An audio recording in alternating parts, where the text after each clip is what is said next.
Reservation के खिलाफ ये बहुत बड़ा अफवाह फैलाया गया है कि रिजर्वेशन के चलते समाज में गैर बराबरी बढ़ रही है।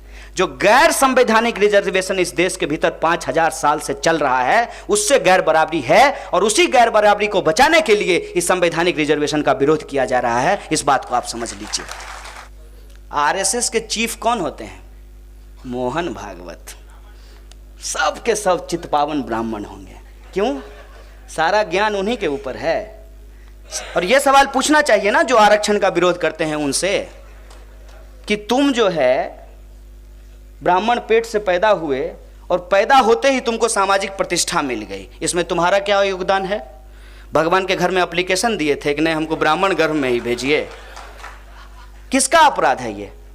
मेरे माँ बाप कौन होंगे ये हम तय करेंगे, और मेरे माँ बाप का जो धर्म होगा, जो जाति होगी, उसके आधार पे आप मेरे साथ भेदभाव करेंगे। आप गलत कर रहे हैं कि हम गलत कर रहे हैं? आप संविधान का अपमान कर रहे हैं कि हम संविधान का अपमान कर रहे हैं? कहां से शुरू किए थे हम लोग? शुरू किए थे भारत मां के 4 सिपाही, हिंदू मुस्लिम सिख ईसाई। अब इधर से संबित पात्रा आकर कहेगा हिंदू हिंदू। देश का अपमान कौन कर रहा है? हम देश का अपमान कर रहे हैं, हम देश का विरोध कर रहे हैं।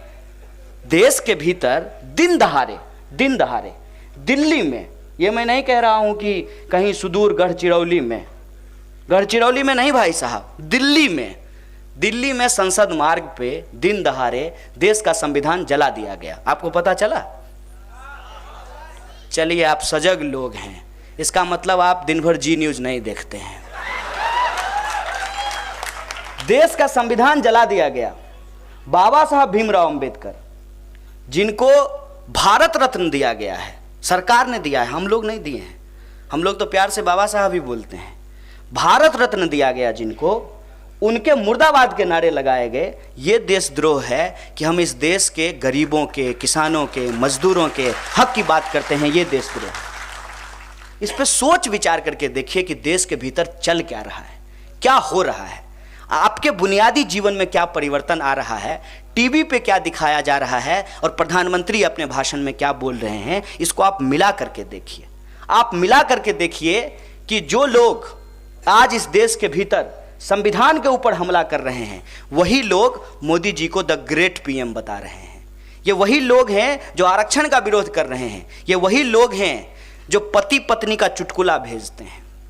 इस सिमिलरिटी को आप देख लीजिएगा। मैं आपको ध्यान से सिर्फ बारीक नज़र से देखने का अपील कर रहा हूं। जो व्यक्ति औरतों के खिलाफ चुटकुला भेजेगा वो मोदी जी का समर्थक होगा। जो इस देश के भीतर आरक्षण का विरोध करेगा वो मोदी जी का समर्थन होगा। जो इस देश के भीतर ये कहेगा कि बाबा साहब भीमराव अंबेडकर ने बहुत गलत काम किया कि इस देश में ऐसा संविधान लिख दिया, इस देश में मनुस्मृति होना चाहिए, वो मोदी जी का समर्थक होगा। इस चीज़ को आप देख लीजिए। आप उनके फेसबुक वॉल पे जाकर के देख लीजिए। आपके साथ अगर वो चाय की दुकान पे बैठे हैं तब आप उनसे बात कर लीजिए। इस देश के भीतर अंग्रेजी में बोलते हैं male upper caste sovereign patriarchal mindset का आदमी ही मोदी जी को सपोर्ट कर रहा है। और ये बात मैं क्यों कह रहा हूँ? ये बात मैं इसलिए कह रहा हूँ कि वो ये तर्क देंगे कि मोदी जी इसलिए देश के प्रधानमंत्री बन गए कि वो अपनी पत्नी छोड़ दिए। तो मैं ये कहता हूँ कि तुम्हारे बाबूजी भी अगर तुम्हारी माँ को छोड़ देते तो तुम पैदा होते? ये सवाल हम भी पूछते हैं। ये सवाल पूछना चाहिए कि नहीं पूछना चाहिए? और ये सवाल पूछना चाहिए ना जो आरक्षण का विरोध करते हैं उनसे, कि तुम जो है ब्राह्मण पेट से पैदा हुए और पैदा होते ही तुमको सामाजिक प्रतिष्ठा मिल गई, इसमें तुम्हारा क्या योगदान है? भगवान के घर में एप्लीकेशन दिए थे कि नहीं हमको ब्राह्मण गर्भ में ही भेजिए। किसका अपराध है ये? मेरे माँ बाप कौन होंगे ये हम तय करेंगे, और मेरे माँ बाप का जो धर्म होगा, जो जाति होगी, उसके आधार पे आप मेरे साथ भेदभाव करेंगे। आप गलत कर रहे हैं कि हम गलत कर रहे हैं? आप संविधान का अपमान कर रहे हैं कि हम संविधान का अपमान कर रहे हैं? इस देश के भीतर ये व्यवस्था क्यों है? कहते हैं कि मेरिट खत्म हो जाएगा अगर इस देश में रिजर्वेशन चलता रहेगा। तो एक बात बता दीजिए, रिजर्वेशन 1950 में लागू हुआ ना, उससे पहले तो एक रिजर्वेशन चल रहा था इस देश में कि सबको वेद सुनने का अधिकार नहीं था। जो वेद सुनता उसके कान में शीशा पिघला करके डाल देते। पुजारी जी का बेटा ऑटोमेटिक पुजारी हो जाता था। और बेचारा जो साफ सफाई करता है उसका बच्चा इस बात के लिए प्रेशराइज किया जाता है कि तुमको साफ सफाई ही करना पड़ेगा। ये रिजर्वेशन देश में चल रहा था कि नहीं चल रहा था?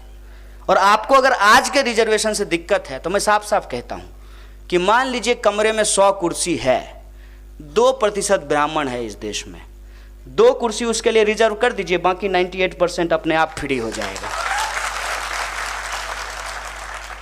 हमारी बात को उलट करके बोलते हैं, हम उनकी बात को पलट करके पूछते हैं।